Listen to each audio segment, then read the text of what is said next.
نحمده ونصلي على رسوله الكريم أما بعد فأعوذ بالله من الشيطان الرجيم بسم الله الرحمن الرحيم رب اشرح لي صدري ويسر لي أمري واحلل عقدة من لساني يفقهوا قولي رب زدني علما۔ آج ہم جانیں گے نماز کسوف کے بارے میں، سورج اور چاند گرہن کی نماز۔ رسول اللہ صلی اللہ علیہ وسلم نے فرمایا، ان الشمس والقمر لا ينكسفان لموت احد من الناس ولكنهما آیتان من آیات اللہ فاذا رأیتموها فقوموا فصلوا۔ سورج اور چاند کسی کے مرنے سے گرہن نہیں ہوتے، یہ تو قدرت الہی کی دو نشانیاں ہیں۔ جب انہیں گرہن ہوتے دیکھو تو نماز کے لیے اٹھ کھڑے ہو۔ دور جاہلیت میں لوگ کہتے تھے کہ اگر کوئی اہم شخصیت پیدا یا فوت ہو تب ایسا ہوتا ہے، لیکن رسول اللہ صلی اللہ علیہ وسلم کی اس حدیث مبارکہ سے ہمیں صحیح علم ملتا ہے کہ نبی کریم صلی اللہ علیہ وسلم نے فرمایا، چاند اور سورج کا گرہن آثار قدرت ہیں، کسی کے مرنے، جینے یا کسی اور وجہ سے نمودار نہیں ہوتے، بلکہ اللہ اپنے بندوں کو عبرت دلانے کے لیے ظاہر فرماتا ہے۔ اگر تم ایسے آثار دیکھو تو جلد از جلد دعا، استغفار اور یاد الہی کی طرف رجوع کرو۔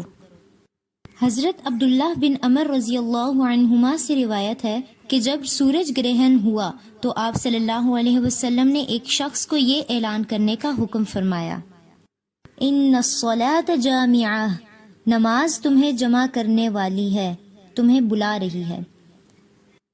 عام طور پر اگر نفل نہ پڑھے جائیں تو کوئی گناہ نہیں ہوتا، لیکن سنت ہے تو اگر اس کو ضرور پورا کرنا چاہیے۔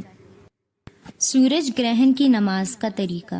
عبداللہ بن عباس رضی اللہ عنہما سے روایت ہے کہ نبی صلی اللہ علیہ وسلم کے زمانے میں سورج گرہن ہوا، آپ نے باجماعت 2 رکعتیں نماز پڑھیں۔ آپ نے سورہ بقرہ تلاوت کرنے کی مقدار کے قریب لمبا قیام کیا، پھر لمبا رکوع کیا، پھر سر اٹھا کر لمبا قیام کیا، پھر پہلے رکوع سے کم لمبا رکوع کیا، پھر قوما کر کے 2 سجدے کیے، پھر کھڑے ہو کر لمبا قیام کیا، پھر 2 رکوع کیے، پھر 2 سجدے کر کے اور تشہد پڑھ کر سلام پھیرا۔ پھر رسول اللہ صلی اللہ علیہ وسلم نے خطبہ دیا جس میں اللہ کی تعریف اور ثنا کی اور فرمایا، سورج اور چاند اللہ کی نشانیوں میں سے 2 نشانیاں ہیں، کسی کے مرنے یا پیدا ہونے سے ان کو گرہن نہیں لگتا۔ جب تم گرہن دیکھو تو اللہ سے دعا کرو، تکبیر کہو، نماز پڑھو اور صدقہ کرو۔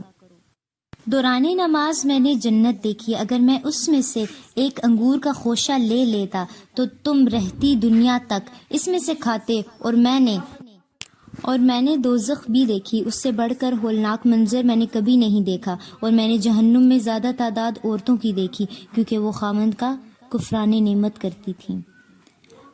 اگر تو ایک مدت تک ان کے ساتھ نیکی کرتا رہے، پھر ان کی مرضی کے خلاف کوئی کام کرے تو کہتی ہیں کہ میں نے تجھ سے کبھی بھلائی نہیں دیکھی۔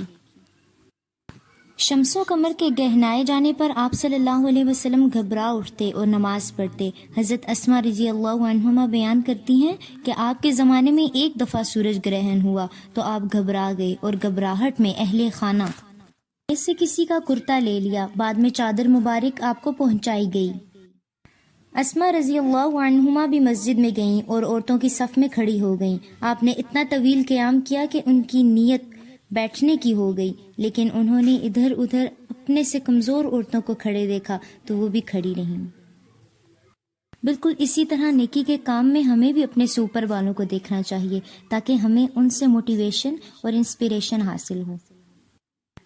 حضرت جابر رضی اللہ عنہ کہتے ہیں کہ نبی کریم صلی اللہ علیہ وسلم کے زمانے میں ایک سخت گرمی کے دن سورج گرہن ہوا، آپ نے صحابہ اکرام کو ساتھ لے کر نماز پڑھی، آپ نے اتنا طویل قیام کیا کہ لوگ گرنے لگے۔ حضرت اسماء رضی اللہ عنہما کہتی ہیں کہ ایک دفعہ سورج گرہن کی نماز میں آپ نے اتنا لمبا قیام کیا کہ مجھے عورتوں کی صف میں کھڑے کھڑے ضعف آ گیا، میں نے برابر میں اپنی مشق سے پانی لے کر سر پر ڈالنا شروع کیا، پھر جلد ہی دوبارہ قیام نماز میں شامل ہو گئی۔ غور فرمایا آپ نے کہ نبی کریم صلی اللہ علیہ وسلم کس قدر انہماک اور اہتمام سے سورج گرہن کی نماز پڑھتے تھے، لیکن ہم نے کبھی اس نماز کی طرف توجہ نہیں کی۔ رسول اللہ صلی اللہ علیہ وسلم کے پیچھے عورتیں بھی سورج گرہن کی نماز پڑھتی تھیں۔ ہمیں بھی چاہیے کہ ہم مسجد میں سورج گرہن کی نماز باجماعت کا اہتمام کریں اور ہماری عورتیں بھی ضرور مساجد میں جا کر نماز میں شامل ہوں۔ اللہ تعالی ہمیں سنت رسول صلی اللہ علیہ وسلم کی پیروی کرنے کی توفیق عطا فرمائے، آمین۔ سبحانک اللہم و بحمدک نشہد ان لا الہ الا انت نستغفرک و نتوب الیک۔ السلام علیکم ورحمۃ اللہ وبرکاتہ۔